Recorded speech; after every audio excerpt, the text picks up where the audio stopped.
भारत में राष्ट्रीय एकीकरण के प्रतिपादक, भारत के विस्मार्क, लौह पुरुष, भारत के प्रथम उप प्रधानमंत्री एवं गृह मंत्री सरदार वल्लभ भाई पटेल का जन्म 31 अक्टूबर 1875 ईस्वी में गुजरात के नाडियाद गांव के एक मध्यम वर्गीय कृषक परिवार में हुआ था।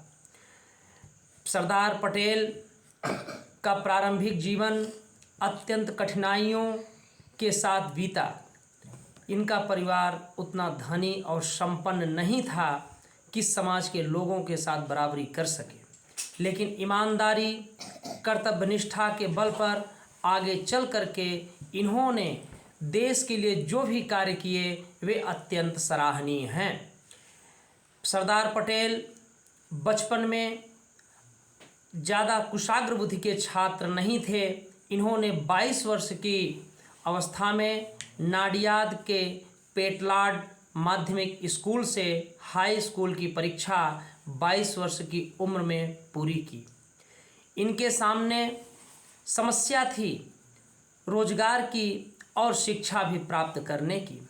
ये 4 भाई थे, लेकिन इनकी जो बुद्धि थी वह समाज के प्रति आकर्षित करने वाली थी और सदैव इस लक्ष्य पर चले कि हमें कुछ करना है। नर हो न निराश करो मन को की भावना को लेकर के आगे चले और इन्होंने थोड़े थोड़े पैसे को इकट्ठा करके संचित करके इन्होंने कानूनी शिक्षा प्राप्त करने के लिए इंग्लैंड गए और इंग्लैंड से कानूनी शिक्षा पूर्ण करने के पश्चात भारत आए और 1900 ईस्वी में गोधरा में वकालत प्रारंभ की।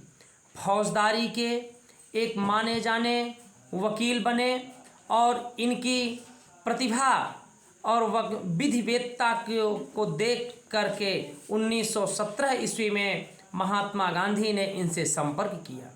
1917 में गांधी की मुलाकात ने इनके व्यक्तित्व को परिवर्तित कर दिया और सरदार वल्लभ भाई पटेल कांग्रेस में शामिल हो गए और गुजरात सभा के सचिव बनाए गए।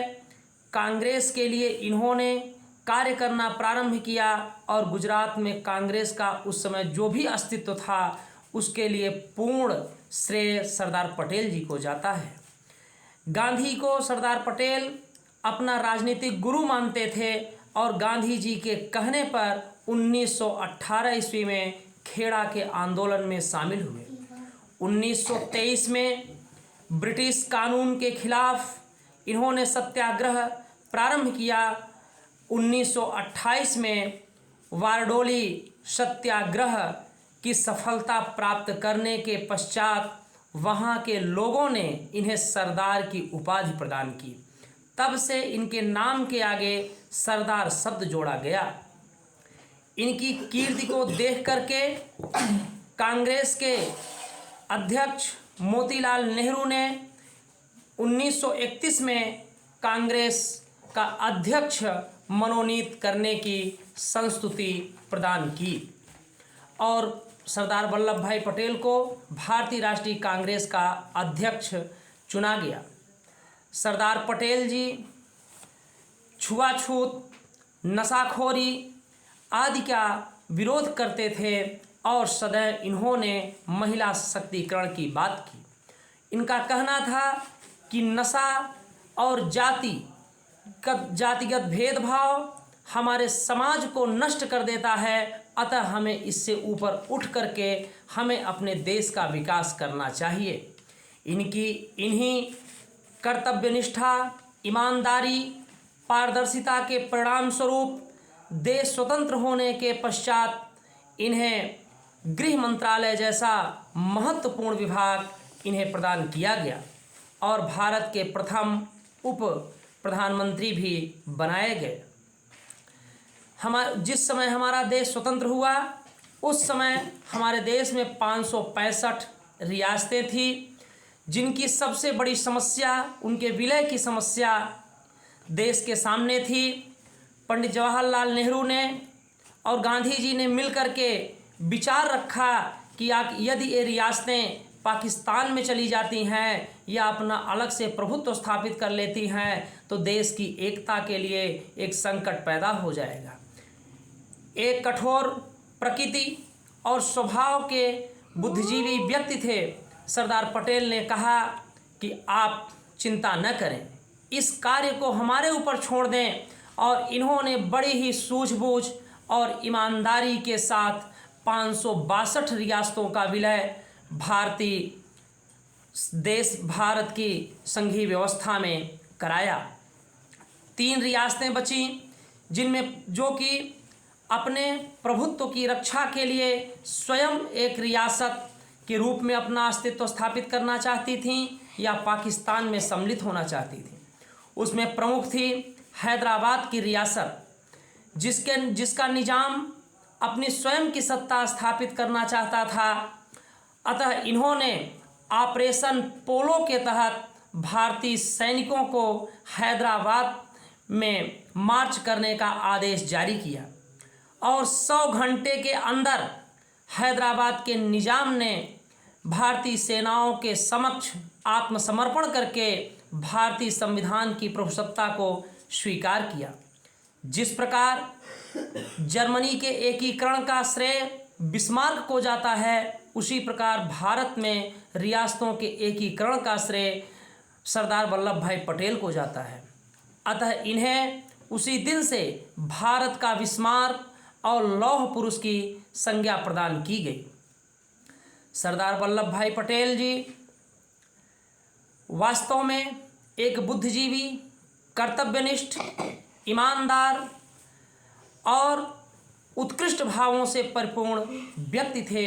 इनका विचार था कि सदैव हमें समाज की सेवा निस्वार्थ भाव से करनी चाहिए और हम जब अपने कर्तव्यों का पालन करें तो स्वार्थ को हमें रंच मात्र भी ध्यान नहीं देना चाहिए।